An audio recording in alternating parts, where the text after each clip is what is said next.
Question number 15 देखिए, इसमें देखिए the compounds which give Fehling test are. इसमें से आपको बताना है इन कंपाउंड्स में से फेलिंग टेस्ट कौन कौन से कंपाउंड आपके देंगे। तो सबसे पहले आपको पता होना चाहिए कि फेलिंग टेस्ट में क्या होता है और फेलिंग टेस्ट कैसे होता है। तो देखिए, फेलिंग टेस्ट में सबसे ज़्यादा जो इम्पोर्टेंट होता है वो होता है फेलिंग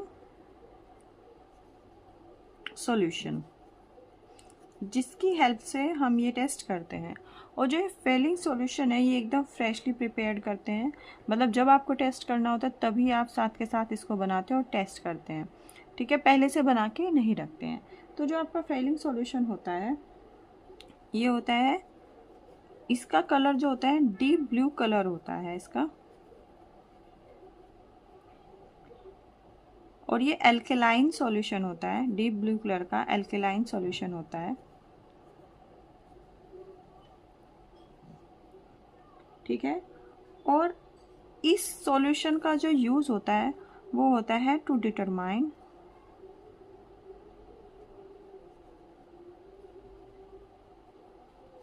द प्रेजेंस ऑफ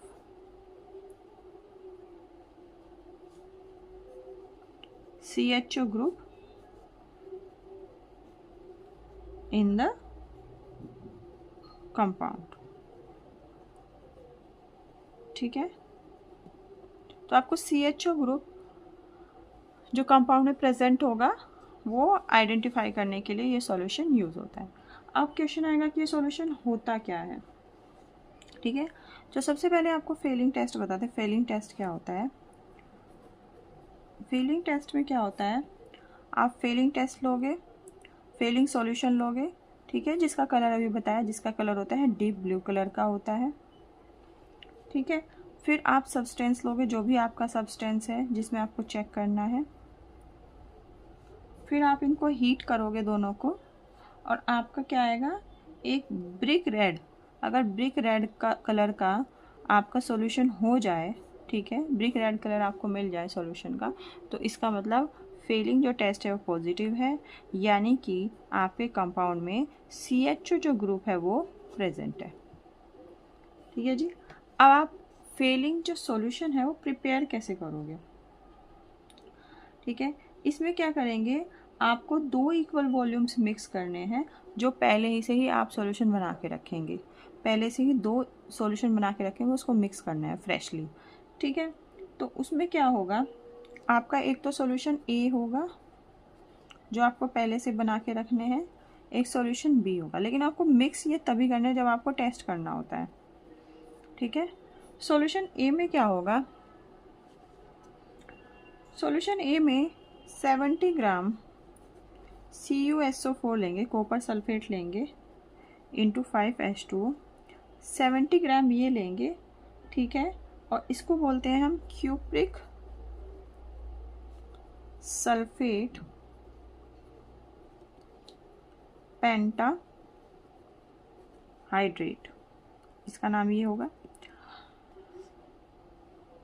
और जो 70 ग्राम जो आपका ये है क्यूप्रिक सल्फेट पेंटाहाइड्रेट, ये 1 लीटर में 70 ग्राम चाहिए आपको। अगर आप 1 लीटर बना के रख रहे हैं तो आप 70 ग्राम CuSO4 इंटू 5H2O उसमें मिक्स करेंगे। फिर जो सॉल्यूशन बी है उसमें आप क्या करेंगे, उसमें आप लेंगे 350 ग्राम ऑफ रोचेल सॉल्ट, ठीक है। जो आपका जो 350 ग्राम ऑफ रोचेल साल्ट लेंगे और प्लस NaOH लेंगे। NaOH आपको कितना लेना है, 100 ग्राम, 100 ग्राम पर लीटर ऑफ सॉल्यूशन, यानी अगर आप 1 लीटर सॉल्यूशन बना रहे हो उसमें 100 ग्राम ये लेंगे और 350 ग्राम ऑफ रोचेल साल्ट लेंगे। अब ये रोचेल साल्ट क्या होता है, रोचेल साल्ट का जो नाम होता है वो होता है potassium sodium tartrate tetra hydrate. देखिए, जो फेलिंग सॉल्यूशन का जो डीप ब्लू कलर है वो जो यहाँ पे Cu2 पॉजिटिव आयंस है ना, इनकी वजह से होता है, ठीक है। और इसकी वजह से क्यों होता है, क्योंकि जब इन दोनों सॉल्यूशंस को आप मिक्स करेंगे तो C2 पॉजिटिव आयन है, ये रोचेल साल्ट के साथ मिलके आपका एक कॉम्प्लेक्स बना लेगा। और उस कॉम्प्लेक्स का नाम क्या है, जब आप इसको मिक्स करेंगे तो ये रोचेल साल्ट के साथ मिलके एक कॉम्प्लेक्स बना लेगा। उस कॉम्प्लेक्स को बोलते हैं बिस टार्ट्रेट कॉम्प्लेक्स। ठीक है जी। अब देखिए, अब आप पहले ऑप्शन पे आ जाइए। जो पहला ऑप्शन है उसमें दे रखा है ये ग्रुप, इसको हम क्या बोलते हैं, इसको हम बोलते हैं बेंजील्डिहाइड। इसको हम क्या बोलते हैं, इसको हम बोलते हैं बेंजील्डिहाइड। अब अकॉर्डिंग टू मतलब जो फीलिंग टेस्ट है उसके अकॉर्डिंग तो इसमें CHO ग्रुप है तो उसको दे देना चाहिए जो टेस्ट है, क्योंकि फीलिंग टेस्ट के लिए जो ये वाला ग्रुप है ना, जो ये H है, ये किस में ऑक्सीडाइज हो जाता है, ये ऑक्सीडाइज हो जाता है OH में। यानी कि CHO ग्रुप कन्वर्ट हो जाता है आपका COH। किस में कन्वर्ट हो जाता है, एसिड ग्रुप में कन्वर्ट हो जाता है, क्या, जो आपका एल्डिहाइड होता है। तो ये होना चाहिए, लेकिन ये नहीं होता। ऐसा क्यों नहीं होता, क्योंकि जो बेंजील्डिहाइड है वो स्टेबलाइज्ड है इस बेंजीन रिंग की वजह से। इस बेंजीन रिंग की वजह से सिंस ये स्टेबलाइज्ड है तो इसकी वजह से ये फर्दर COH ग्रुप में फेलिंग सॉल्यूशन से क्या होता है, फेलिंग सॉल्यूशन से ऑक्सीडाइज नहीं होता। इसके लिए, क्योंकि जो फेलिंग सॉल्यूशन है ये वीक ऑक्सीडाइजिंग एजेंट है, तो इसके लिए आपको चाहिए स्ट्रॉन्ग ऑक्सीडाइजिंग एजेंट। और वो स्ट्रॉन्ग कौन सा होता है, वो होता है टोलेंस रिएजेंट। टोलेंस रिएजेंट इसको भी कर देता है, लेकिन फेलिंग सॉल्यूशन इसको नहीं कर पाता है। ठीक है, तो पहला तो ए तो नहीं हो पाएगा। ठीक है, देखिए अगर आपको अपना टाइम बचाना है एग्जाम में तो देखिए A B D तीन ऑप्शन में ए आ रहा है और ए है ही नहीं, हमें पता है। तो इसका मतलब ऑप्शन सी एकदम करेक्ट है। और ऑप्शन ए तीन ऑप्शंस में इसलिए दिया हुआ है क्योंकि CHO ग्रुप देखते ही एकदम लगाएंगे कि फेलिंग टेस्ट देगा। तो तीन ऑप्शन में दे दिया तो कंफ्यूज भी हो जाएंगे कि एक ए तीन में आ रहा है, इसका मतलब ए तो ऑप्शन में होगा ही, लेकिन नहीं, ए करेक्ट ऑप्शन नहीं है, तो इसका सी होगा।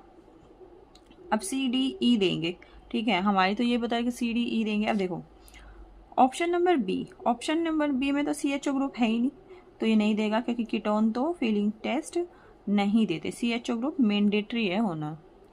फिर ये सी है, देखो जो मोनोसेकेराइड शुगर्स हैं वो फेलिंग टेस्ट देती हैं। वो कैसे देती हैं, देखिए इसकी रिएक्शंस है। जो ये आपको फॉर्मूला दिया है ये है फ्रक्टोज का फॉर्मूला, फ्रक्टोज ये भी देगा CH3CHO, ये रहा यहाँ पे ग्रुप, और ये भी देगा। ये क्यों देगा, क्योंकि इसके पास यहाँ पे अल्फा हाइड्रोजन है। अगर अल्फा हाइड्रोजन है तो ये आपका फेलिंग टेस्ट देगा। अल्फा हाइड्रोजन की वजह से क्यों देगा, क्योंकि देखिए यहाँ पे जो अल्फा हाइड्रोजन है ना, तो ये इस ग्रुप में, बेंजीन ग्रुप में और CO ग्रुप में इलेक्ट्रॉन क्या होंगे, इलेक्ट्रॉन सर्कुलेट नहीं होंगे। ठीक है, इलेक्ट्रॉन स्टेबलाइज नहीं होंगे due to this alpha hydrogen, तो ये भी देगा।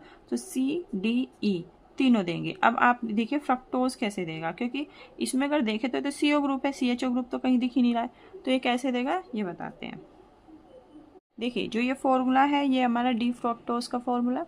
अब ये कैसे आपका फेलिंग सॉल्यूशन टेस्ट देगा, देखिए इसमें है CO ग्रुप और हमें चाहिए क्या, CHO ग्रुप, तो इसमें होगा टोटोमराइजेशन।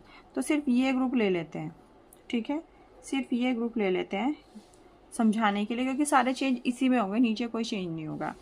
तो देखिए इस CO के पास ये दो अल्फा हाइड्रोजन है, ये दो अल्फा हाइड्रोजन है, ठीक है। इसमें से एक अल्फा हाइड्रोजन अपने दो इलेक्ट्रॉन यहाँ पे कंट्रीब्यूट कर देगा, ये यहाँ पे डबल बॉन्ड बन जाएगा, और यहाँ पे ये जो दो इलेक्ट्रॉन है ये मूव किसकी तरफ कर जाएंगे, ऑक्सीजन की तरफ। ऑक्सीजन के पास क्या आ जाएगा, निगेटिव चार्ज। इस ऑक्सीजन के साथ क्या रिएक्ट करेगा, जो यहाँ से H आयन निकला है, ठीक है। तो ये आपका फर्दर क्या ग्रुप बन जाएगा, C डबल बॉन्ड, यहाँ पे OH, C एक बॉन्ड नीचे है जिससे पूरा ग्रुप कनेक्टेड है इधर, और यहाँ पे बन जाएगा OH। तो हमारा जो नेक्स्ट बनेगा ये क्या बनेगा, ऐसे CH OH double bond C OH और नीचे आपका ये पूरा ग्रुप।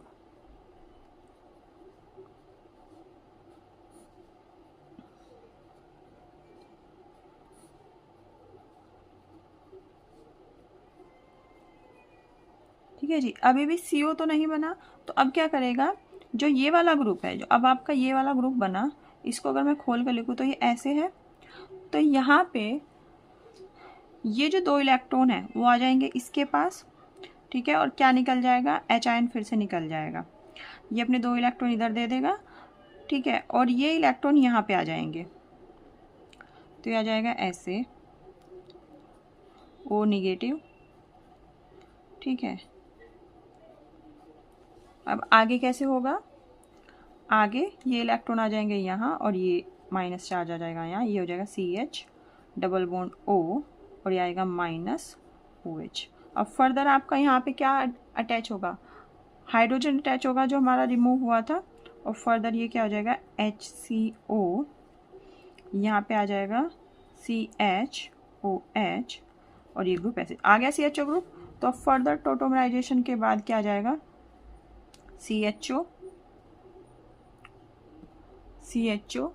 और नीचे आ जाएगा आपका HOH। ये सारी ये चीज़ इसमें कन्वर्ट हो गई और नीचे वाला ग्रुप आपका एज इट इज़ रहेगा। अब आप देखिए क्या बन गया, ये आपका बन गया D ग्लूकोज, और D ग्लूकोज बन गया और उसमें CHO ग्रुप है, तो अब ये आपका फेलिंग टेस्ट देगा।